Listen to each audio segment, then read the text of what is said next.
Seagull. Yeah, if you are actually open to talking about that, that is actually probably the most newsworthy or whatever. Yeah. Hey guys, my name is Ryan and welcome to HitScan. Seagull did a interview recently with one of the main designers of Valorant, Morello, in which they talked about a huge amount of stuff, balance philosophy, and of course there's a bit more information on the nerf that Raze is quite likely going to be getting soon, and I really wanted to highlight how much of a smart change it is, and we'll talk about that in this video. All of these clips came from Seagull's stream, so do definitely check him out if you haven't already. Drops are still enabled for Valorant beta access on Twitch, so if you still don't have them yet, now is a good time to go watch it. This video is also brought to you by HyperX. We've been partnered with them for years now on end, and both myself and Miska use their stuff. I'm currently wearing their Cloud Orbit headset, but we'll talk about that towards the end of the video. I did want to highlight the interesting attitude, I suppose, to balance philosophy, especially in a time like a closed beta. So just have a listen to this real quick.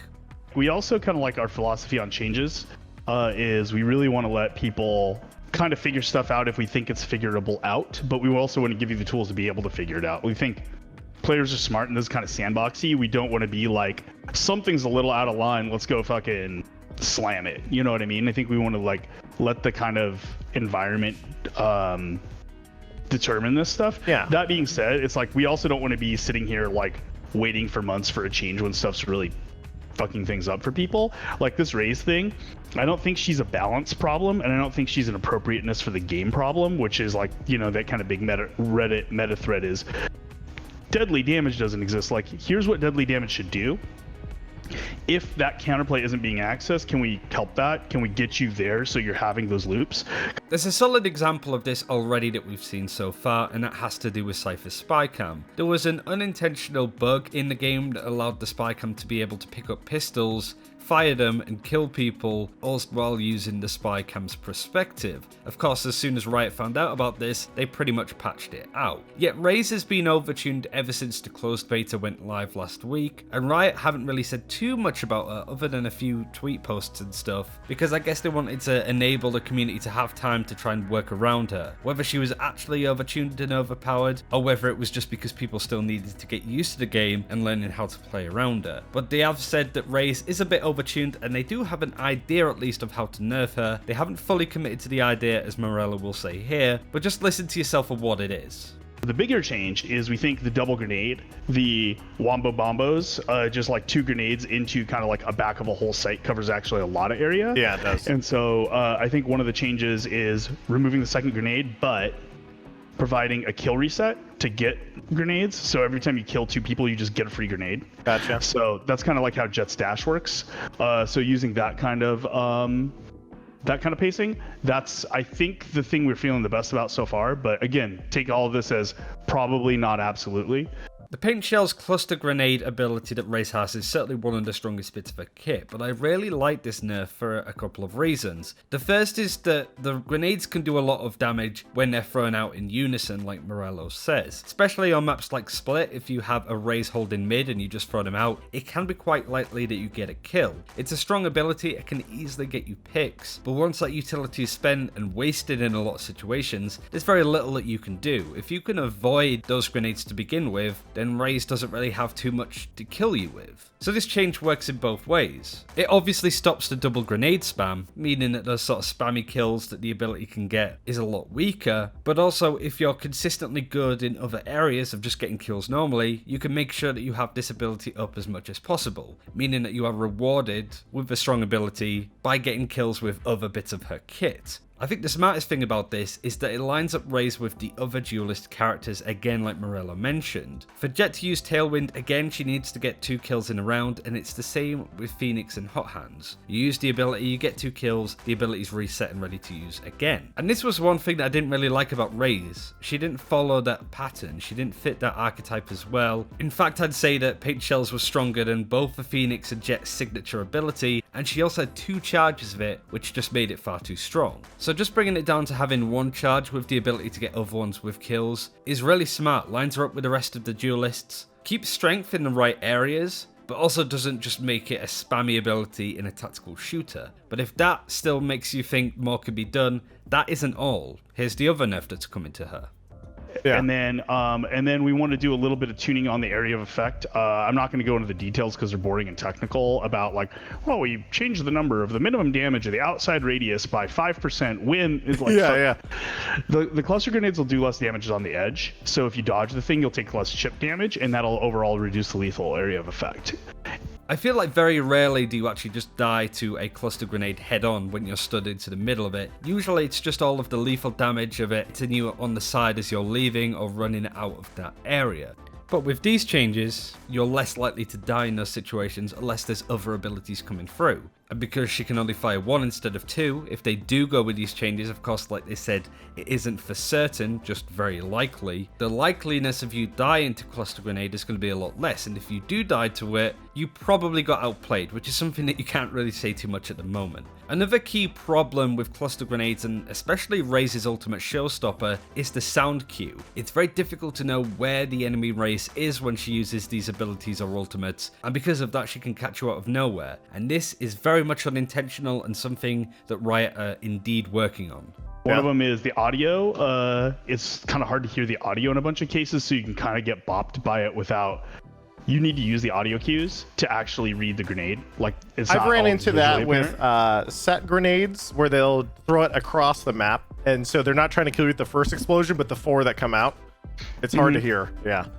Exactly. So we're doing some audio tweaking on the grenade and the ult, which we think have some problems about being heard and knowing how, like, if there's a response, we need to make sure that that signal exists so you can actually respond to the damn thing.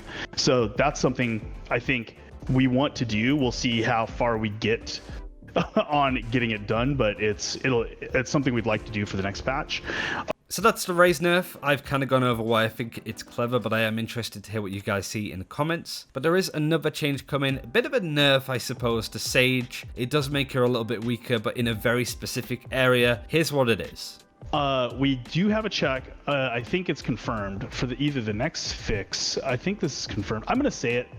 This is basically confirmed unless something fucking goes catastrophic. So that's my out, okay? Yeah. We're making it so melee is going to do double damage to it. Oh, I love that. Patch. Yeah, because we Minecraft the walls and pistol round. We were joking about it. Exactly, because the pistol round is where I feel like the health and the duration gets out of hand.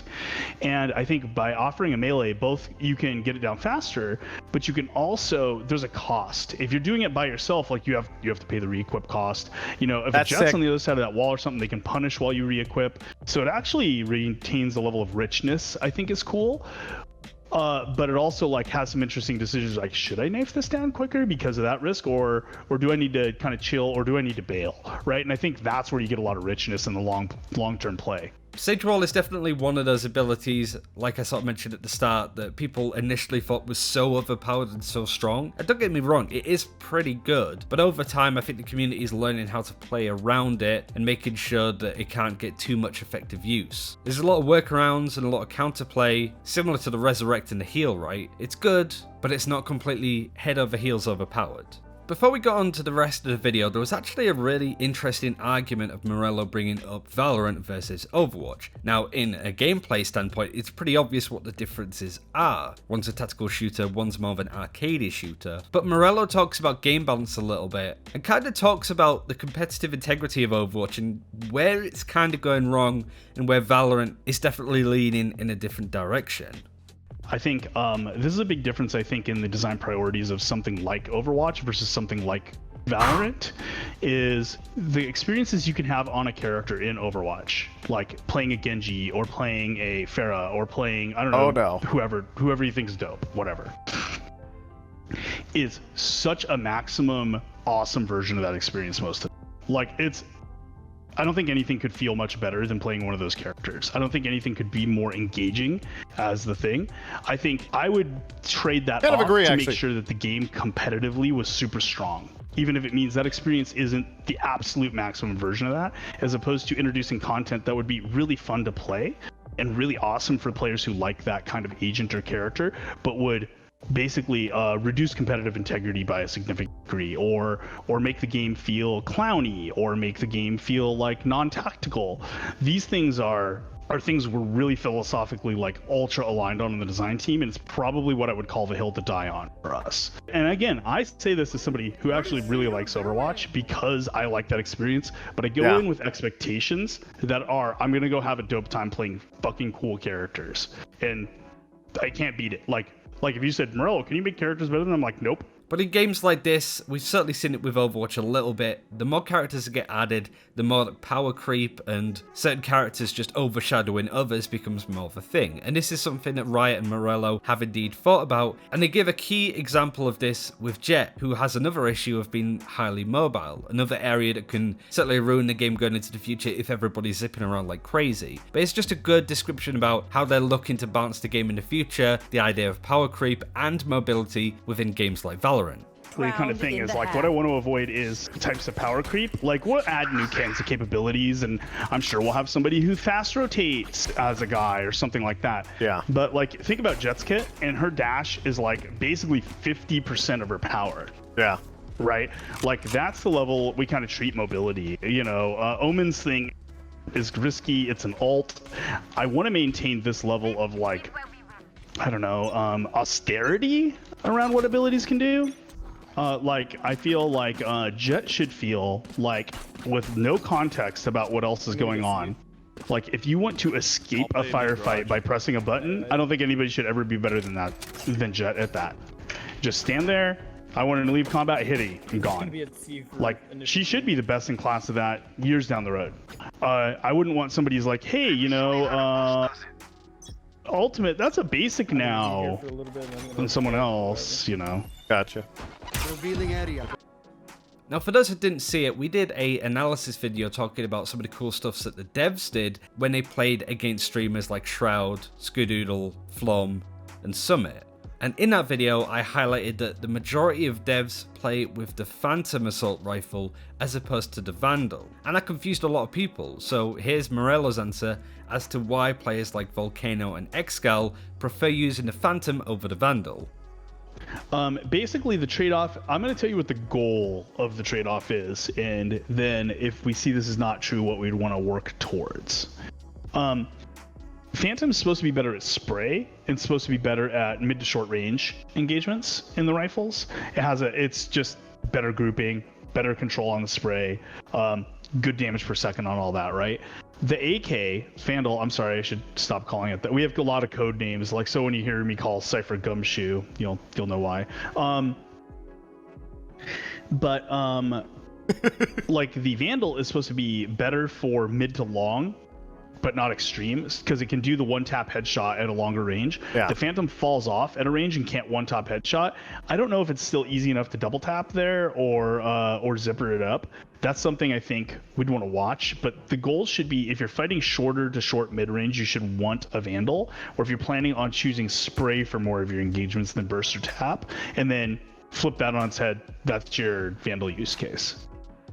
Gotcha. You said Vandal for the first one, but everyone filled it in. You meant Phantom. Yeah, we get it.